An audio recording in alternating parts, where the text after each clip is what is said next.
ప్రభువైన యేసుక్రీస్తు నామంలో అందరికీ హృదయపూర్వక వందనములండి. సామెతల గ్రంథము 18వ అధ్యాయము. వేరుండ గోరువాడు స్వేచ్ఛానుసారముగా నడచువాడు, అట్టివాడు లెస్సైన జ్ఞానమునకు విరోధి. బుద్ధిహీనుడు వివేచనయందు సంతోషింపక తన అభిప్రాయములను బయలుపరచుటయందు సంతోషించును. భక్తిహీనుడు రాగానే తిరస్కారము వచ్చును, అవమానము రాగానే నిందవచ్చును. మనుష్యుని నోటి మాటలు లోతు నీటి వంటివి, అవి నదీ ప్రవాహము వంటివి, జ్ఞానపు ఊట వంటివి. తీర్పు తీర్చుటలో భక్తిహీనుల ఎడల పక్షపాతము చూపుటయు, నీతిమంతులకు న్యాయము తప్పించుటయు క్రమము కాదు. బుద్ధిహీనుని పెదవులు కలహమునకు సిద్ధముగానున్నవి, దెబ్బలు కావలెనని వాడు కేకలు వేయును. బుద్ధిహీనుని నోరు వానికి నాశనము తెచ్చును, వాని పెదవులు వాని ప్రాణమునకు ఉరి తెచ్చును. కొండెగాని మాటలు రుచిగల భోజ్యములు, అవి లోకడుపులోనికి దిగిపోవును. పనిలో జాగు చేయువాడు నష్టము చేయువానికి సోదరుడు. యెహోవా నామము బలమైన దుర్గము, నీతిమంతుడు అందులోనికి పరుగెత్తి సురక్షితముగా నుండును. ధనవంతునికి వాని ఆస్తి ఆశ్రయ పట్టణము, వాని దృష్టికి అది ఎత్తైన ప్రాకారము. ఆపత్తు రాకమునుపు నరుని హృదయము అతిశయపడును, ఘనతకు ముందు వినయముండును. సంగతి వినకముందు ప్రత్యుత్తరమిచ్చువాడు తన మూఢతను బయలుపరచి సిగ్గునొందును. నరుని ఆత్మ వాని వ్యాధి నోర్చును, నలిగిన హృదయమును ఎవడు సహింపగలడు? జ్ఞానుల చెవి తెలివిని వెదకును, వివేకము గల మనస్సు తెలివిని సంపాదించును. ఒకడు ఇచ్చు కానుక వానికి వీలు కలుగజేయును, అది గొప్పవారి ఎదుటికి వానిని రప్పించును. వ్యాజ్యమందు వాది పక్షము న్యాయముగా కనబడును, అయితే ఎదుటివాడు వచ్చిన మీదట వాని సంగతి తేటపడును. చీట్లు వేయుట చేత వివాదములు మానును, అది పరాక్రమశాలులను సమాధానపరచును. బలమైన పట్టణంను వశపరచుకొనుట కంటే ఒకని చేత అన్యాయము నొందిన సహోదరుని వశపరచుకొనుట కష్టతరము. వివాదములు నగరు తలుపుల అడ్డగడియలంతా స్థిరములు. ఒకని నోటి ఫలము చేత వాని కడుపు నిండును, తన పెదవుల ఆదాయము చేత వాడు తృప్తి పొందును.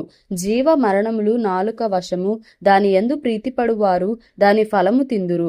భార్య దొరికిన వానికి మేలు దొరికెను, అట్టివాడు యెహోవా వలన అనుగ్రహము పొందినవాడు. దరిద్రుడు బతిమాలి మనవి చేసి కొనును, ధనవంతుడు దురుసుగా ప్రత్యుత్తరమిచ్చును. బహుమంది చెలికాండ్రు గలవాడు నష్టపడును, సహోదరుని కంటెను ఎక్కువగా హత్తియుండు స్నేహితుడు కలడు. సామెతల గ్రంథము 19వ అధ్యాయము. బుద్ధిహీనుడై తన పెదవులతో మూర్ఖముగా మాటలాడువాని కంటే యథార్థముగా ప్రవర్తించు దరిద్రుడే శ్రేష్ఠుడు. ఒకడు తెలివి లేకుండుట మంచిది కాదు, తొందరపడి నడుచువాడు దారి తప్పిపోవును. ఒకని మూర్ఖత వాని ప్రవర్తనను తారుమారు చేయును, అట్టివాడు హృదయమున యెహోవా మీద కోపించును. ధనము గలవానికి స్నేహితులు అధికముగా నుందురు, దరిద్రుడు తన స్నేహితులను పోగొట్టుకొనును. కోటసాక్షి శిక్ష నొందకపోడు, అబద్ధములాడువాడు తప్పించుకొనడు. అనేకులు గొప్పవారి కటాక్షము వెదకుదురు, దాతకు అందరూ స్నేహితులే. బీదవాడు తన చుట్టములందరికీ అసహ్యుడు, అట్టివానికి స్నేహితులు మరిదూరస్తులగుదురు. వాడు నిరర్ధకమైన మాటలు వెంటాడువాడు, బుద్ధి సంపాదించుకొనువాడు తన ప్రాణమునకు ఉపకారి. వివేచనను లక్ష్యము చేయువాడు మేలు పొందును. కూటసాక్షి శిక్ష నొందకపోడు, అబద్ధములాడువాడు నశించును. భోగములను అనుభవించుట బుద్ధిహీనునికి తగదు, రాజుల నేలుట దాసునికి బొత్తిగా తగదు. ఒకని సుబుద్ధి వానికి దీర్ఘశాంతమునిచ్చును, తప్పులు క్షమించుట అట్టి వానికి ఘనతనిచ్చును. రాజు కోపము సింహగర్జన వంటిది, అతని కటాక్షము గడ్డి మీద కురియు మంచు వంటిది. బుద్ధిహీనుడగు కుమారుడు తన తండ్రికి చేటు తెచ్చును, భార్యతోడి పోరు ఎడతెగక పడుచుండు బిందువులతో సమానము. గృహమును విత్తమును పితరులిచ్చిన స్వాస్థ్యము. సుబుద్ధి గల భార్య యెహోవా యొక్క దానము. సోమరితనము గాఢ నిద్రలో పడవేయును, సోమరివాడు పస్తుపడియుండును. ఆజ్ఞను గైకొనువాడు తన్ను కాపాడుకొనువాడు, తన ప్రవర్తన విషయమై అజాగ్రత్తగా నుండువాడు చచ్చును. బీదలను కనికరించువాడు యెహోవాకు అప్పిచ్చువాడు, వాని ఉపకారమునకు ఆయన ప్రత్యుపకారము చేయును.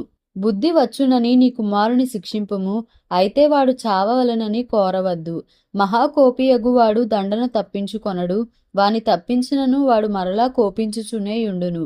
నీవు ముందుకు జ్ఞాని వగుటకై ఆలోచన విని ఉపదేశము అంగీకరించుము. నరుని హృదయములో ఆలోచనలు అనేకములుగా పుట్టును, యెహోవా యొక్క తీర్మానమే స్థిరము. కృపచూపుట నరుని పరులకు ప్రియునిగా చేయును, అబద్ధికుని కంటే దరిద్రుడే మేలు. యెహోవా యందు భయభక్తులు కలిగియుండుట జీవ సాధనము. అది కలిగిన వాడు తృప్తుడై అపాయము లేకుండా బ్రతుకును. సోమరి పాత్రలో చెయ్యి ముంచునే గాని తన నోటికి దాని తిరిగి ఎత్తనైన ఎత్తడు. అపహాసకులు దండింపబడగా చూచి జ్ఞానము లేనివారు జ్ఞానము నొందుదురు. వివేకులను గద్దించిన ఎడల వారు జ్ఞానవృద్ధి నొందుదురు. తండ్రికి కీడు చేసి తల్లిని తరిమివేయువాడు అవమానమును అపకీర్తిని కలుగజేయువాడు. నా కుమారుడా, తెలివి పుట్టించు మాటలు నీవు మీరగోరితివా? ఉపదేశము వినుట ఇక మానుకొనుము. వ్యర్థుడైన సాక్షి న్యాయమును అపహసించును, భక్తిహీనుల నోరు దోషమును జుర్రుకొనును. అపహాసకులకు తీర్పులను, బుద్ధిహీనుల వీపులకు దెబ్బలను నియమింపబడినవి. సామెతల గ్రంథము 20వ అధ్యాయము. ద్రాక్షారసము వెక్కిరింతల పాలు చేయును, మద్యము అల్లరి పుట్టించును. దాని వశమైన వారందరూ జ్ఞానము లేనివారు. రాజు వలని భయము సింహగర్జన వంటిది. రాజునకు క్రోధము పుట్టించువారు తమకు ప్రాణమోసము తెచ్చుకొందురు. కలహమునకు దూరముగా నుండుట నరులకు ఘనత. మూర్ఖుడైన ప్రతివాడును పోరునే కోరును. విత్తులు వేయు కాలమున సోమరి దున్నడు.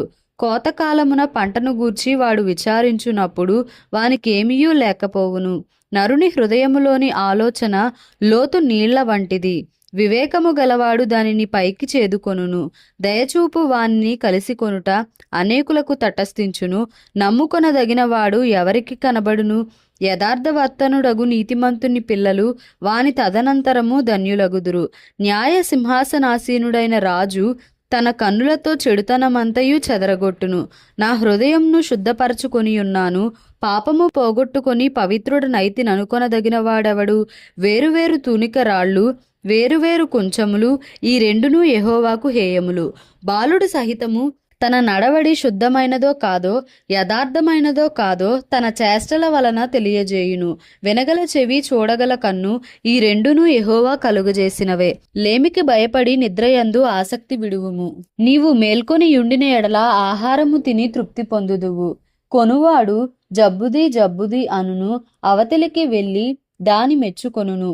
బంగారును విస్తారమైన ముత్యములను కలవు.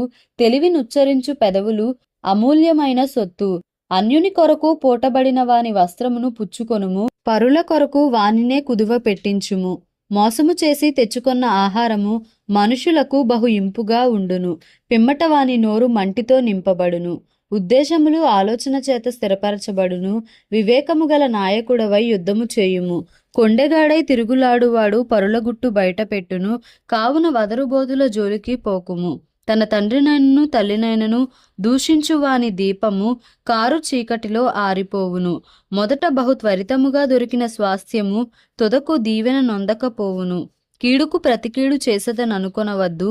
యెహోవా కొరకు కనిపెట్టుకొనుము, ఆయన నిన్ను రక్షించును. వేరువేరు తూనిక రాళ్ళు యెహోవాకు హేయములు. దొంగత్రాసు అనుకూలము కాదు. ఒకని నడతలు యెహోవా వశము. తనకు సంభవింపబోవునది ఒకడెట్లు తెలుసుకొనగలడు? వివేచింపక ప్రతిష్ఠితమని చెప్పుటయు, మ్రొక్కుకొనిన తరువాత దాని గూర్చి విచారించుటయు ఒకనికి ఉరియగును.